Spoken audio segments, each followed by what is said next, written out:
6-ാം അധ്യായം 22-ാം വാക്യത്തിൽ കൃത്യമായി പറയുന്നു, പാപത്തിന്റെ വേതനം മരണമാണ്. അങ്ങനെയെങ്കിൽ പാപം ചെയ്ത നമുക്ക് എന്താണ് പ്രതിഫലമായി ലഭിക്കേണ്ടത്? ദൈവത്തിന്റെ നീതിയിൽ നിന്ന് നോക്കുകയാണെങ്കിൽ പാപം ചെയ്ത നമുക്ക് പ്രതിഫലമായി ലഭിക്കേണ്ടത് മരണമാണ്. അതിനാൽ നീതിമാനായ ദൈവം നീതിയിലൂടെ പ്രവർത്തിക്കുകയാണെങ്കിൽ നമുക്ക് എല്ലാം ലഭിക്കേണ്ടത് മരണം മാത്രമായിരുന്നു. അതിനാൽ നീതിപൂർവ്വം വർത്തിക്കുന്ന ദൈവത്തിന് ഒരിക്കലും പൊറുക്കട്ടെ എന്ന് പറഞ്ഞ് നമ്മുടെ പാപം പൊറുക്കുക സാധ്യമല്ലായിരുന്നു. അത് ദൈവത്തിന്റെ നീതിക്ക് വിരോധമായിരുന്നു. അങ്ങനെയെങ്കിൽ എങ്ങനെയാണ് ദൈവത്തിന്റെ നീതിയിലൂടെ പാപങ്ങൾക്ക് പരിഹാരം ചെയ്യുവാൻ സാധിക്കുന്നത്?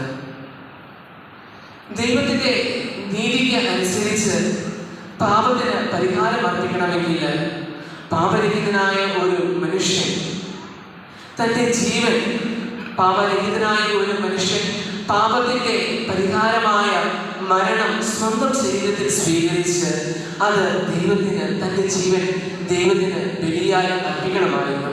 അങ്ങനെയെങ്കിൽ പാപത്തിന് പരിഹാരമാകും. പാപത്തിന് പരിഹാരം അർപ്പിക്കണമെങ്കിൽ ഒരിക്കലും പാപിയായ ഒരു മനുഷ്യന് അത് സാധ്യമല്ല. കാരണം പാപം ചെയ്ത അവൻ പാപത്തിന്റെ പ്രതിഫലമായ മരണം തന്റെ ജീവിതത്തിന് സ്വീകരിച്ചു. പാപത്തിന് പരിഹാരം അർപ്പിക്കണമെങ്കിൽ പാപരഹിതനായ ഒരു മനുഷ്യൻ തന്റെ ജീവൻ പിന്നീട് അവൻ പാപത്തിന് ലഭിക്കുന്ന മരണത്തിന് അവൻ ഒരിക്കലും അർഹനല്ല. ഒരു മനുഷ്യൻ പാപം ചെയ്തില്ലെങ്കിൽ അവൻ ഒരിക്കലും പാപത്തിൽ നിന്ന് ഉളവാകുന്ന മരണത്തിന് അർഹനല്ല. അങ്ങനെയുള്ള ഒരു മനുഷ്യൻ തന്റെ ജീവൻ ദൈവത്തിന് ബലിയായി അർപ്പിക്കണം. പാപം മൂലം ഉണ്ടാകുന്ന വിധിയായ മരണം സ്വന്തം ശരീരത്തിൽ സ്വീകരിച്ച് തന്റെ ജീവൻ ദൈവത്തിന് ബലിയായി അർപ്പിക്കുമ്പോൾ പാപത്തിന് പരിഹാരമായി കഴിയും. അങ്ങനെയുള്ള ഒരു മനുഷ്യനെ നോക്കി ദൈവം അങ്ങനെ ഒരു മനുഷ്യൻ ലോകത്തിൽ ഉണ്ടാകുമോ എന്ന് ദൈവം സംശയിച്ചു. അങ്ങനെ ഒരു മനുഷ്യൻ ലോകത്ത് ഉണ്ടാകുകയില്ല. ദൈവം മനുഷ്യന് തന്റെ പ്രസാദപര അവസ്ഥയുടെ പൂർണ്ണതയിൽ ജീവിച്ച അവസ്ഥയായിരുന്നു പറുദീസായിൽ ഉണ്ടായിരുന്നത്.